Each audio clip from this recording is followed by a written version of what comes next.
কি এক্সাইটিং লাগছে, মেঘের উপর দিয়ে উড়ে চলে যাচ্ছি। অদ্ভুত একটা প্লেন যেখানে এসি চলে না, এয়ারপোর্টেও এসি ছিল না, এখানেও এসি। আমি সাজেস্ট করবো আপনারা হোটেলে আসবেন না। নমস্কার, সুস্বাগতম। কেমন আছো সবাই? আর আজকে চলে এসেছি একটা ট্রাভেল ভিডিও নিয়ে। হ্যাঁ, আর এটা একটা ইন্টারন্যাশনাল ট্রিপ। আমরা গেছিলাম নেপালে। আর সেখানে কি কি করেছি, কোথায় থেকেছি, কেমন খরচা হয়েছে, সব নিয়ে এই পুরো ডিটেইলড ভিডিও সিরিজ তোমাদের কাছে আসতে চলেছে, যেটা তোমরা খুব এনজয় করবে। তাই জন্য প্রথম থেকে শেষ সব কটা ভিডিও এই সিরিজে দেখো। তাহলে চলো শুরু করা যাক। নমস্কার সবাইকে, আমরা চলে এসেছি গোরখপুরে। এবার গোরখপুর থেকে আমরা ট্রেনে করে এসেছি হাওড়া গোরখপুর। এবার এখান থেকে আমরা চলে যাচ্ছি সানাউলি বর্ডারে। একটা 6 সিটার গাড়ি নিয়েছি। এটা অ্যাপ্রক্সিমেটলি আমাদের থেকে 3000 চাইছে, যদি 5 সিটার হয় 2000 নেবে। তো আমাদের বড় 5 জন আর একটা বাচ্চা আছে, সাথে অনেকগুলো লাগেজ আছে, তো আমাদের জন্য এই আর্টিগাটাই বেস্ট ছিল। আর আপনারা সেরকমভাবে এখন দুর্গাপুজোর টাইম বলে একটু বেশি টাকা নিচ্ছে। আর বাদবাকি আমরা সানাউলি বর্ডারে গিয়ে কী কী করছি, হোটেলের কেমন রেট, এভরিথিং আপনাদের সাথে শেয়ার করব। ভিডিওটা আশা করি আপনাদের খুব ভালো লাগবে, সাথে থাকুন। আর এই নেপাল ট্যুরটা আপনাদের সাথে পুরোটাই শেয়ার করব। মাঝে সিএনজি ভরাবার জন্য একটু ওয়েট করলাম, আর এরপরে আমরা চলে যাচ্ছি সানাউলি বর্ডারে। ওখানে হোটেলগুলোর প্রাইসেস কি সবই আপনাদের সাথে শেয়ার করব। কয়েকটা অনলাইনে আমরাও ভিডিওস দেখে নিয়েছি। আর এখন না ওয়েদারটা খুবই ভালো, খুব রোদ হয়েছে, হালকা গরমও লাগছে। কিন্তু এই যে এখন 9:30 মতো বাজে, দেখে মনে হচ্ছে না, মনে হচ্ছে অনেকটা বেলা, 12টা 12:30 সেরকমই গরম হয়ে গেছে। চলুন আরও এগিয়ে যাওয়া যাক, আর আপনাদের সাথে সবটাই শেয়ার করব। সানাউলি বর্ডারের জ্যামে আমরা এখন আটকে রয়েছি। বিগত আধ ঘন্টা ধরে আটকে আছি, জ্যামে আটকাতে হবে। এই জ্যামের এই হচ্ছে অবস্থা। এখানে বলা যায় না, বলছে আধ ঘন্টাও হতে পারে, আবার 10 মিনিটও হতে পারে, আবার 2 ঘন্টাও হতে পারে। বসে বসে কী করবো, এই যে বাইরে এত ভালো ভালো দোকান, সেগুলো দেখছি। তবে এখানে দোকানে এত সুন্দর সুন্দর জামা কাপড় আমার বেশ ভালোই লাগছে। সব দুর্গাপুজোর শপিং করছে। এখানে তো নেপালে তো ভীষণ দুর্গাপূজা, দশেরা, এটা তো ভীষণ একটা জাগ্রত পুজো, খুব বড় করে হয়। আমাদেরও যেরকম ওয়েস্ট বেঙ্গলে সব থেকে বড় পুজো দুর্গাপুজো, ওদেরও তাই। সেই 9:30টায় আরম্ভ করেছি আমাদের ট্রাভেল করা, আর এখন প্রায় 1টা বাজতে চলবে, এখনও পৌঁছাতে পারিনি। ফাইনালি আমরা হোটেলে পৌঁছালাম। বর্ডারে প্রচণ্ড ভিড় ছিল, আর ওখানে ভীষণ একটা কেওটিক পরিস্থিতি হয়েছে, সেটা পরে বলছি আপনাদেরকে। আগে চলুন রুমগুলো দেখিয়ে নিই। আমরা 3টে রুম নিয়েছি। এটা হচ্ছে একটা, রুমগুলো এমনি মোটামুটি ভালোই। এটাতে 1 রাত্রিরই থাকবো, তো তাই জন্য বিশেষ কিছু সেরকম রুম নিইনি, মোটামুটি ঠিকঠাক রুমই নিয়েছি। আচ্ছা, এইটা হলো একটা রুম, ওই রুমটা হচ্ছে আরেকটা রুম, ওইটাও দেখাচ্ছি। আর এইটা হচ্ছে আরেকটা রুম। একটু দাঁড়াও। আর এইটা হচ্ছে আরেকটা রুম।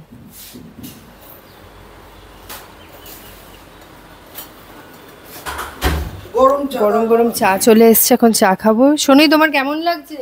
ভালো লাগছে। এই হোটেলটাতে আমরা থেকেছি, এমনি রুমগুলো খারাপ না, তবে আমাদেরকে এসি রুমটাকে নন এসি করে দেওয়াতে ফ্যানের একটুও হাওয়া আসে না। আর হোটেলের মালিকের ব্যবহার একদম ভালো না। হোটেলটার নাম হচ্ছে হোটেল স্টার রেসিডেন্সি। তো আমি সাজেস্ট করব আপনারা এই হোটেলে আসবেন না নেপালে আসলে, সানাউলি বর্ডারে। আর আমরা এখন যাচ্ছি কারেন্সি এক্সচেঞ্জ করতে। এখানে বেশিরভাগগুলোতেই 1.58 এক্সচেঞ্জ রেট দিচ্ছে। এখন নেপালি কারেন্সির exchange rate Indian rupees to Nepali currency 1.65 চলছে। তো একটা জায়গায় আমরা বেস্ট প্রাইস পেয়েছি 1.6, তো সেটা থেকেই এক্সচেঞ্জ করে নেব। আর সায়ন্তন আমাকে এখানে একটু কারেক্ট করে দিল 1.605। আর সামহাউ আনফরচুনেটলি আমার মাইকটা ড্রেনড আউট হয়ে গেছে, আমি বুঝতেও পারিনি, তাই জন্য আমি তো কথা বলেই যাচ্ছি, কিন্তু কিছুই রেকর্ড হয়নি। আর যেটা আমি বলছিলাম, সকালবেলা একটা কেওটিক পরিস্থিতি হয়েছে। কি হয়, এখানে যেহেতু বর্ডারটা চেঞ্জ হয়ে যাচ্ছে, ডিফারেন্ট কান্ট্রি, ইন্ডিয়া আর নেপাল, তো এইখানে বর্ডারে ওরা চেক করে প্রতিটা ট্যুরিস্টদের ব্যাগ, বড় গাড়ি থাকলে তাদের ভেতরে কি আছে না রয়েছে। আর এই জায়গাটা যেটা দেখতে পাচ্ছেন না, এই রাস্তাটা ভর্তি গাড়িতে। আর এখন রাত্রেবেলা দেখুন, মানে দেখে তো বোঝাই যাচ্ছে না যে সকালবেলা এই জায়গাটাতে এত জ্যাম। মানে 50টা স্টেপ হবে বর্ডার থেকে হোটেল, সেখানে আসতেই অবস্থা খারাপ হয়ে গেছিল। আর এখন পুরো ফাঁকা। তাই জন্য এখন একটু বেরিয়ে গেছি লোকাল মার্কেটটা এক্সপ্লোর করতে, দই, দুধ, জলের প্যাকেট, সিম কার্ড কিনতে। কালকে সকালেই আমাদের পোখরার ফ্লাইট আছে। ও আর ওই দোকানটার থেকেই আমরা মানি এক্সচেঞ্জটা করিয়েছি। তো ফ্লাইটে ওঠার আগে টুকটাক কিছু খাবার দাবার, ফল টল কিনে নিতে, যাতে হোটেলে কিছু না পেলেও আমাদের রাশ না হয়ে যায়। আমরা রেডি হয়ে গেছি, এখন হোটেল থেকে এয়ারপোর্টে চলে যাব। তো তার আগে এই যে এই গাড়িটা বুক করেছি যাওয়ার জন্য, গাড়ি মানে এই যে টোটো টুকটুকটা, তো এরা দুটো গাড়ি নিলে 300 বলছে। আমাদের অনেক লাগেজ আছে। আর এই যে এই হোটেলটাতে আমরা ছিলাম, এই হোটেলটার কিন্তু এমনি ভেতর ঠেতর সবই ভালো, কিন্তু এই যে ভদ্রলোক দাঁড়িয়ে আছেন ওনার ব্যবহার কিন্তু খুবই বাজে। ফ্যান, যে এসি রুমগুলোতে ফ্যানগুলো ঠিক করে হাওয়া পৌঁছায় না। এবার দেখুন আমাদের লাগেজ অনেকই আছে, সবাই রেডি হয়ে বসে আছে। এবার আমরা এখান থেকে চেক আউট করে চলে যাব। আজকে কিন্তু বাইরেটা বেশ, এখানে সানৌলিটাতে কিন্তু বেশ গরম, এখন অক্টোবরের শুরুতেই বেশ গরম। আর আজকে কিন্তু অতটা জ্যাম নেই যতটা ছিল। এখন সায়ন্তন লাগেজগুলো তোলার চলছে, ওপরে দেখতে অনেকগুলো লাগেজ তোলার ব্যাপার হচ্ছে, যাতে একটাতেই হয়ে যায় সবার। আমাদের সবারই একটা একটা করে সুটকেস, 5টা সুটকেস হয়েছে। লাগেজ একটু হয়ই, কারণ 14 দিনের ট্যুর তো। এবার এখান থেকে আমরা বেরিয়ে যাচ্ছি এয়ারপোর্টে।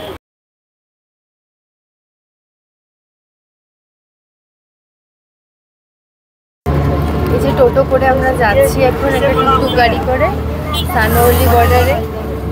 আর বাইরে সেই দুর্গাপুজো আসলে যেরকম আকাশ, শরৎকালের আকাশ হয় মেঘে ভেজা তুলোর মতো, সেরকম ভীষণ সুন্দর লাগছে দেখতে চারিদিকটা।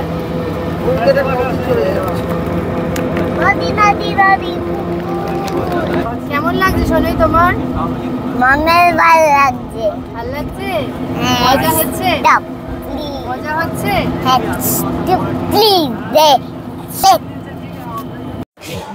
আমরা চলে এসেছি ভৈরবা এয়ারপোর্টে। আর আমাদের প্লেনের টাইম হচ্ছে 12:40-এ, আর ওদের এখানে 11:15 বাজে। এখনো 1 ঘন্টা হাতে টাইম আছে চেক ইনের জন্য। মোটামুটি প্রাইমারি চেকিংটা হয়ে গেছে। এই যে এয়ারপোর্টটা আপনাদেরকে দেখাচ্ছি, ওদের এই সিটিং এরিয়া, এটা ছিল এন্ট্রিটা, আর ওইখানে হচ্ছে রানওয়েটা। এখানটা কিন্তু খুব বিশেষ বড় না এদের ডোমেস্টিক এয়ারপোর্ট, এটা মোটামুটি ছোটোর মধ্যেই, কিন্তু এমনি পরিষ্কার পরিচ্ছন্ন আছে। আর এখানে কিন্তু বেশিক্ষণ আগে চেক ইন চেক আউটের দরকার পড়ে না, এরা বলে হাফ অ্যান আওয়ার আগে চলে আসলেই হয়। যাই হোক, এখন আমাদের হাতে অনেকটা টাইম আছে। ওই যে ওখানে ঘড়িটা দেখতেই পাচ্ছেন, 11:15 বাজে, আর আমাদের ফ্লাইট হচ্ছে 12:40-এ, প্রায় 1.5 ঘন্টা হাতে সময় আছে। আর একজন খুবই এক্সাইটেড, তো এতগুলো ব্যাগ, এত ফ্রি টাইম পাচ্ছে খেলতে এখানে, কনভেয়ার বেল্টের এগুলো, ওর প্রচণ্ড মজা হচ্ছে। ওই সব থেকে ভালো আনন্দে আছে, আমরাও আনন্দে আছি সেটা না, দৌড়াদৌড়ি করছে, একবার এদিক একবার ওই দিক, বেশ ভালোই আছে। ওইখানে দেখতে পাচ্ছি এয়ারপোর্ট ক্যাফে। এয়ারপোর্ট ক্যাফেতে কি কি পাওয়া যাচ্ছে আমি দেখছি, চলুন আপনাদেরকেও নিয়ে যাই সাথে। যে এটা হচ্ছে ক্যাফে। মা দেখছি একটা চা নিয়েছে, মা আবার খুব চা খেতে ভালোবাসে। মা কেমন লাগছে চাটা? আমার মার আবার প্লেন চা ভালো লাগে, চা পাতা আর জল, মানে লিকার চা, এটাতে প্রচন্ড মশলা দিয়ে দিয়েছে, কিন্তু মার পছন্দ হচ্ছে না। নেপালি তো রুপি হয়। ফাইনালি আমরা প্লেনে উঠে গেছি, কিন্তু এটা অদ্ভুত একটা প্লেন যেখানে এসি চলে না। এয়ারপোর্টেও এসি ছিল না, আবার প্লেনেও দেখছি এসি চলছে না, কিন্তু প্রচন্ড গরম, এতগুলো মানুষ আর পুরো সব গ্লাস বন্ধ, তো ভীষণ গরম হয়ে আছে ওপরটা। শুনেছি নাকি পোখরায় টেম্পারেচারটা একটু কম, ওখানে ঠান্ডা ঠান্ডা, কিন্তু সানাউলিতে ভীষণ গরম আর কি, মানে ইন্ডিয়ান টেম্পারেচার যেরকম নর্মালি ওই রকমই। কিন্তু যাই হোক, গরম ঠরম যাই লাগুক, এই যে প্লেনের উপরে উঠে মেঘের মাঝখান দিয়ে যাচ্ছি আর নিচে এত সুন্দর সবুজ দেখতে পাচ্ছি, এইটা দেখেই মনটা যেন ভীষণ ভরে যাচ্ছে। দেখুন, মনে হচ্ছে মেঘের দেশে চলে যাচ্ছে। আর আমাদের সিটটাও খুব ভালো হয়েছে জানলার পাশে। কিন্তু পোখরাতে প্রাকৃতিক সৌন্দর্য শুনেছি খুবই ভালো, আর অতটাও মানুষের বসবাস করে না ওখানে, তাই জন্যই দেখুন বেশিরভাগ জায়গাতেই সবুজ মাঠ দেখবেন, বড় বড় বাড়ি ঘর ওইরকম ভর্তি না। আর মেঘের দেশে একটা জায়গা থেকে আরেকটা জায়গা পৌঁছাতে নেপালে মাত্র 20 মিনিট লাগে, ভাবতে পারেন? যেখানে 1.5 ঘন্টার বেশি আমরা এয়ারপোর্টেই কাটিয়ে দিলাম, সেখানে ফ্লাইটে করে একটা শহর থেকে আরেকটা শহর পৌঁছাতে মাত্র 20 মিনিট লাগে। আর আমার মহারাজের জন্য আলাদা একটা সিট নিয়েছিলাম আমরা, কিন্তু ও পুরোটা ফ্লাইটই ওর বাবার নাহলে মায়ের কোলে বসেই কাটিয়ে দিল। তুই মেঘের ওপর দিয়ে উড়ে যাচ্ছে, তাই না সোনাই? কেমন লাগছে সোনাই? এরোপ্লেন আকাশে চলে এসেছে। ছোট ছোট বাড়ি দেখা যাচ্ছে, আর প্রচুর মেঘ। জোরে জোরে বলো, শুনতে পাচ্ছি না।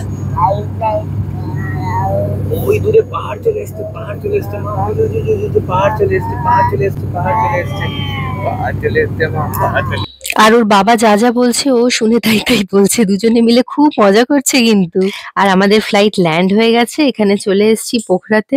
এয়ারপোর্টে নেমেই পোখরার সিনিক বিউটি এত সুন্দর, এয়ারপোর্ট থেকেই কি বলবো, সবটা তোমাদের ঘুরে ঘুরে দেখাবো। পরের ভিডিওটার জন্য ওয়েট করো।